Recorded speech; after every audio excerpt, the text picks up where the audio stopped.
फेरि अर्को प्रसङ्गतर्फ लागौँ। तपाईँ को प्रयासबाट आज मीरा राई अल्ट्रा म्याराथनमा विश्व स्तरमा पुगिसक्नु भएको छ र नेसनल ज्योग्राफीले सर्वश्रेष्ठ खेलाडीका रूपमा पनि उहाँलाई घोषित गरिसकेको अवस्था छ। आगामी दिनमा अल्ट्रा म्याराथन खेलमा नेपालको सम्भावना देखिसकेपछि अन्य खेलाडीहरूलाई पनि सरिक गराउने तपाईँको योजना छ अथवा कसरी अगाडि बढ्नुहुन्छ? मैले देखा चाहिँ अहिले यो नेपालको चाहिँ एकदम उत्कृष्ट भनेको चाहिँ मैले अल्ट्रा म्याराथनै देखाएको छु। अल्ट्रा म्याराथन नेपालको हाम्रो हावा पानी भूमि उकालो ओह्रालो हिँड्ने त्यो सबैले गर्दाखेरि अल्ट्रा म्याराथन भने नै अस्जिलो उकालो ओह्रालो पिच कच्ची सबै दौडिने हो अल्ट्रा म्याराथन। त्यस कारणले गर्दाखेरि अल्ट्रा म्याराथन नेपालको भविष्य राम्रो छ। त्यसले गर्दाखेरि अहिले मसँगै मीरा राईसँगै अहिले सानमया बुढा जो चाहिँ जुम्लाको विश्वचर्चित हरिबहादुर रोकाको हजुर ओलम्पिकमा समेत भाग लिन सक्नुभएका धावक हरिबहादुर रोकाए। हरिबहादुर रोकाए नेपाल टेलिभिजनको जुम्ला ट्रान्समिसन केन्द्रमा काम गर्नुहुन्छ। हजुर उहाँको चेली उहाँले उत्पादन गरेको र अहिले मीरा राईसँगै मसँगै हामी बस्छ त्यहीँ बालाजुमा र उसलाई ट्रेनिङ गर्ने रुट पनि राम्रो छ।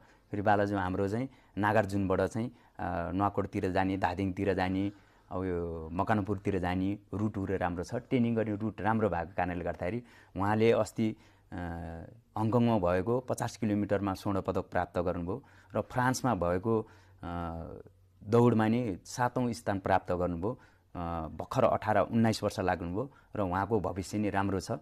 मीरा राई जस्तै चाहिँ 65 वर्ष जाने चाहिँ सम्भावना मैले देखेको छु। अब यहाँले जुन आवासीय रूपमा खेलाडीहरूलाई प्रशिक्षण दिइरहनु भएको छ, आगामी दिनमा कसरी अगाडि बढ्ने लक्ष्य छ?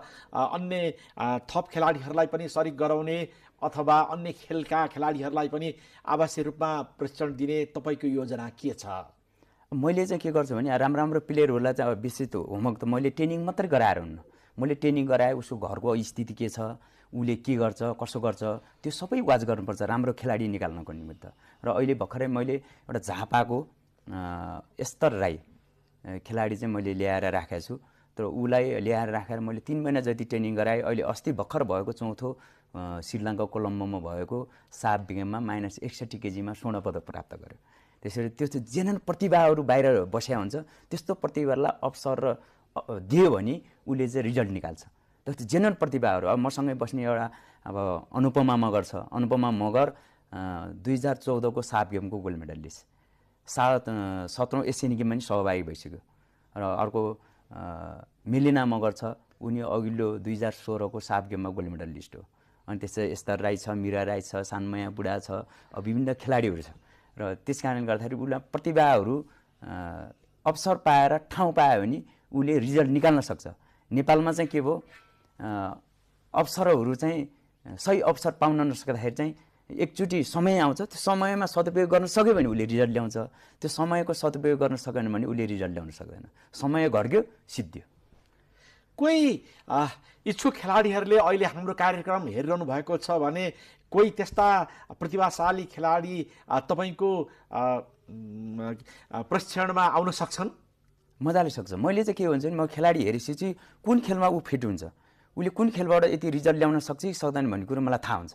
त्यस अनुसार चाहिँ मैले खेलाडीहरू च्याप्ने गर्छु र उसलाई चाहिँ मेन फोकस गरेर चाहिँ ट्रेनिङ गराउने गर्छु। त्यसको लागि तपाईँसँग सम्पर्क कसरी गर्न सकिन्छ? सम्पर्क त मेरो बालाजु कराते डो एकाडेमी नेपाल छ। म बिहान बेलुकी रेगुलर ट्रेनिङ गराउँछु। र फेरि खेल भनेको सबै खेल एउटै नेचर हुँदैन।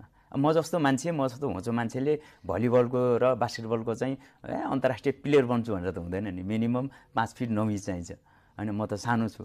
त्यस कारण गर्दाखेरि अब बलियो मान्छे छ, एकदम बलियो छ, सोलो छ, ऊ भारोत्तोलनमा जाने हो भने फिट हुन्छ। एउटा उदाहरण हेर्नुहोस्, मेरै स्टुडेन्ट राममया थापा भन्ने उहाँ हुनुहुन्थ्यो, नुवाकोटको हो, कराते खेल्थ्यो। तर यति बलियो थियो कि म कहाँ फिजिकल यो भारोत्तोलन जस्तो उचाल्ने नि छ त्यहाँ ट्रेनिङ गर्ने ठाउँमा।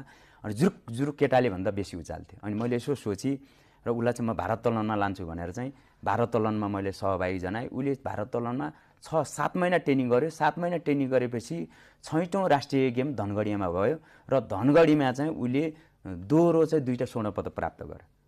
मेरो स्टुडेन्ट मैले त्यहाँ भारोत्तोलनमा लगी र दोहोरो चाहिँ स्वर्ण पदक जित्यो। र अहिले पनि गुजिरियो करातेको एकदम राम्रो प्लेयर हुनुहुन्छ। मनिषा राणाबाट मैले त्यही बेला उसलाई सल्लाह दिएँ, नानी तिमी कराते नखेल, होचो छौ, तिमी भारत तलममा जाऊ, भारत तलममा धेरै उपलब्धि गर्न सक्छ भनेर मैले त्यो बेला सल्लाह दिएको थिएँ। ऊ अहिले भारत तलममा नेपालको चर्चित प्लेयर बनिरहेको छ। हाम्रो कार्यक्रममा आएर यसरी आफ्नो खेल जीवनबारे विभिन्न जानकारी दिनुभएकोमा तपाईँलाई धन्यवाद छ। हजुर, केही स्पोर्ट्स सम्बन्धी चाहिँ केही कुरा राख्ने चाहिँ अवसर दिनुभयो, यहाँहरूलाई नि धेरै धेरै धन्यवाद।